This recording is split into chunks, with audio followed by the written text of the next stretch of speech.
What's at the heart of content marketing? Why should I even do content marketing in the first place? How do I get the best results from it? If these are some of the questions you have, don't take our word for it. Let's talk content marketing with industry professionals. Discover its power and confront its challenges so that you can stand out from your competition.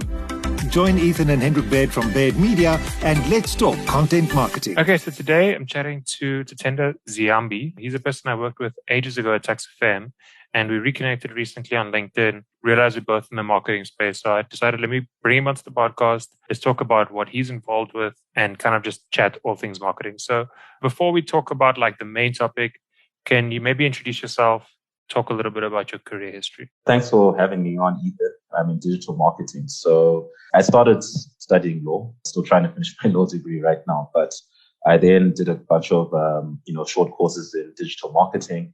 And once I left, university, I worked in radio for a little bit. Well, not a little bit, 3 years. That was a pretty long time. And then I made the jump into digital marketing. So currently, I'm in charge of a couple of brands, I think, here in Zim. So one of the biggest ones probably, I think, is Black Label and Castle Lights. We do, like the agency I work for, we handle all of the digital properties and just the general marketing. So that's, a SparkNotes version of what I do, just to, sort of my history and what I'm doing right now. Awesome. So I think what would be super interesting is to discuss these kind of big brand marketing campaigns and what they entail. So let's kind of talk about, okay, you've got a brand, let's say, for example, Black Label, one of these huge brands. How does an agency like yours plan and execute a marketing campaign? Okay, so we have pretty much what you would call like a 360 approach to it. So that's whether it's your traditional media, your newspapers and so on and so forth. You've got your digital properties as well. And now you're having all kinds of new media that's also kind of coming through, which kind of falls technically under the purview of digital. For example, WhatsApp. That's now kind of a really big thing, and trying to get people to sign up through WhatsApp and trying to extrapolate data from that and trying to understand what you can do. So, which was a little tricky at first because as you can understand, WhatsApp, privacy, my number, and so on and so forth. But that's sort of how we approach it. We've got a 360-degree approach to it. So typically when, let's just say, a brief comes in, so it'll be disseminated from the account executive down to someone like myself, who's a digital marketing executive. So I'll focus on the digital stuff and they'll focus on the other assets, whether it's TV, print, and so on and so forth. So it's a pretty all-encompassing or time-consuming thing because you'd imagine you get this thing and these campaigns minimum, it's like 6 months. So you're literally just stuck doing that for, you've got like your planning phase, then you send it to your clients. Your clients may not like what you do a lot of the time. You have that back and forth. So, you usually get these briefs about 2 or 3 months before it starts. So you're pretty much looking at about a 6 to 9 month window where you've got one campaign and that's all you're pretty much doing. And that's pretty much how we kind of approach it. So I'm involved mostly with small businesses, right? So we do smaller campaigns for startups and that kind of stuff. And the budgets with those kinds of things are reasonably small, obviously, because people have limited budget for marketing. With these big campaigns, what's the kind of spend that is required to make these things actually work? Oh, man. Good question.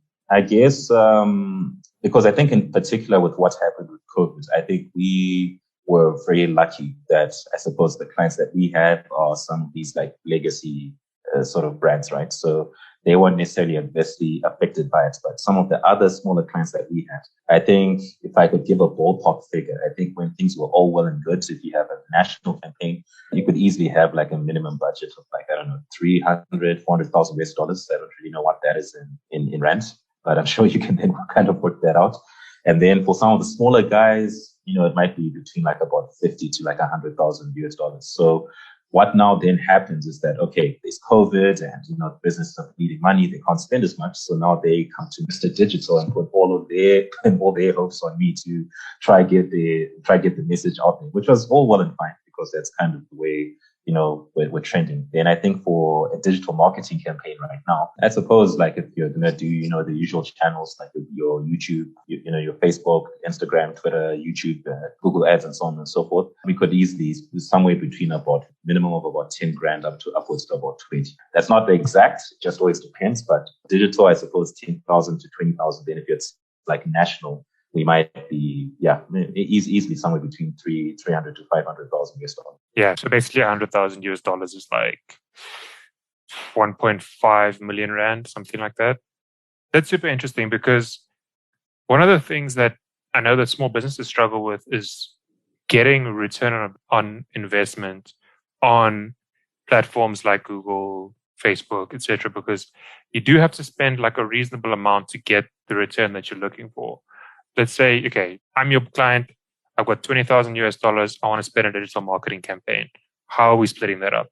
Well, I suppose, maybe let me change that up a little bit, because the market that I'm in right now, Zimbabwe, it is wildly different from whatever you might have learned in whatever course or degree that you may have done. Because you pretty much just have to, because it's kind of going counterintuitive to what I was saying, that's what I was saying, but you kind of almost have to have a real sense of what the market wants and needs.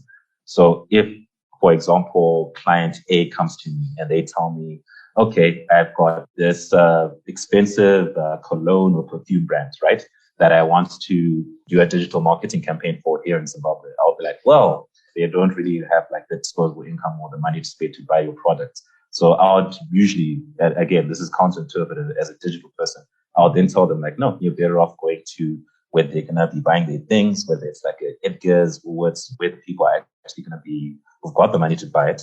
But if we have something that we feel that, okay, we can, really run on Facebook or Google and so on and so forth, Facebook is by and far the most used platform in Zimbabwe. I wouldn't know about South Africa, but from what I've seen from the stats, like on the ad spend in Africa, I think it's by and far the largest platform that most people use. So you want to put at least about, give or take, 30 to 40% of your budgets towards Facebook and Instagram. If you're able to have a big enough budget, say the 20 grand, then you can place like another 20 to 30 on YouTube, because a lot of people are on YouTube nowadays. And then the rest is now just a mix and match in terms of like, okay, depending what it is, it's probably going to be something that some Twitter people might like, or if it's something more business oriented, you might focus on LinkedIn. But that's how I would typically attach it. Facebook, Google, YouTube, they typically get you better results as opposed to if you want to do something specifically like on Twitter. But that's for the Zimbabwe market. So I hope no one takes this as gospel and tries to use it in like South Africa or Egypt. That actually speaks to a broader truth, which is that there's no one-size-fits-all marketing campaign, right? I think people want to believe that you're going to do one thing, you're going to pay this amount of money, and then you're going to get this amount of return. And the reality is that it's a lot more complicated than that. Like, I know that from our own experience, we've tested a bunch of stuff just for our own marketing, and like we could just run a generic Facebook campaign and get 0 results, because that's not the platform that is required for this product or service or whatever the KPI for this campaign is. And that's where getting experienced marketing people on board is really important, who know the market and who know this industry. And something that we struggle with sometimes is that I don't want to take on a project where I don't know that I'm going to be able to deliver on it. And if you're going to come to me and you're going to tell me, okay, I have this product that you know nothing about, and I want to market it to this audience that you know nothing about, ultimately, I shouldn't be doing that campaign. Or I should be finding someone that understands the market that we can run with the campaign, right? So speaking about Zimbabwe, there's specific socioeconomic factors in Zimbabwe that are different to South Africa, that are different to Egypt, that are different to every other country. To summarize, you really just have to get the people who understand the market and who understand the product on board before you spend a bunch of money. No, for sure. And if I could just jump into that, it's not that you might not necessarily, you can be a person like myself, right, who may not know about the market or anything like that. And in truth be told, especially because we get a bunch of people come to us pitching their new products and so on and so forth. And they tell us, okay, we want to launch this and we want to use digital, we want to use this channel. So we will typically tell them, like, okay, look, it's going to take us maybe at least like a month or two for us to do some focus groups, some proper marketing research. But now a lot of clients don't really want to invest in that marketing research. And that's now kind of like, okay, if you're going to do this, you're going to have to pretty much more or less just guess. I would like to say guess and sort of like, okay, if this product, I'm guessing likely A, B, C, D. And that's perhaps where experienced marketers will come in because they know they've done this. But the one thing that I'll always implore clients to do, and maybe I'm sure you probably might do, but that marketing research, it's so key because you can get a lot of insights, just doing the initial groundwork, trying to find out what people want, how they feel about it, where they probably would, where the target market is likely going to be found. So that's a fight we have a lot of the time, even when some of our existing clients want to launch new products. And we say, okay, cool, you ideated this. Can we have a look at your market research for this? How did you come up with it? And a lot of the times we'll just say, oh no, one of our bosses saw some YouTube video, their kids told them about something in America and we want to do that. And that's marketing in a nutshell for you. It's always just about, if you don't have the research, you're pretty much just going to have to guess. Or like you said, you'd rather not touch it because you don't want to not deliver on something. One thing that I've been curious about, so obviously you're involved in digital marketing. Traditional marketing still exists, and you said you do 360 approaches as an agency. So for your market specifically, let's talk about Zimbabwe.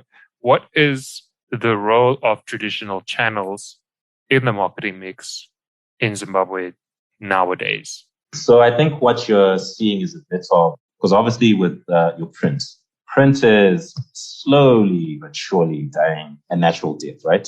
So I think what tends to happen now, looking at print, for example, before I move on to the other ones, if they've got some early adopters who are able to quickly realize that they kind of need to get their business online and, so you're pushing your website and then you're pushing your socials like your Facebook, Instagram, Twitter, and so on and so forth, then the certain print media houses that we know, that we see, they have actually got a strong online presence like that. Then obviously it's just another talk about, can we place our ads on your website? Can we have like an informational thing on your social media pages? But print is just generally speaking, I think in Zimbabwe is one of the last few countries in Africa where I think actual print, like print newspapers, I think I'm trying to remember what the circulation numbers were for the Herald, but it's still pretty high. But it is way down than what it used to be. Radio stands undefeated. I think as long as you've got a very strong personality and some of these radio programs are going to be always listened to. Let me say the freedoms that you guys enjoy in terms of what you can say on here. But still, you've got some people who've got a large enough following who are on radio that you'd want to advertise with radio and TV as well. In our case, we only really have one television station. So it's not like you really have too much of a choice, but that certain times, like the 8 o'clock news or in the morning, like with the news programs and so on and so forth, that there's going to be a big audience watching, and a lot of our clients will want to have their ads placed on there. That's it. In Zimbabwe, radio is the biggest, followed by TV, and then print, depending on how big the online presence is, it's also kind of on a decline. But yeah, I guess we'll see in a couple of years where they stand. And then how do you measure the return on investment for these giant campaigns?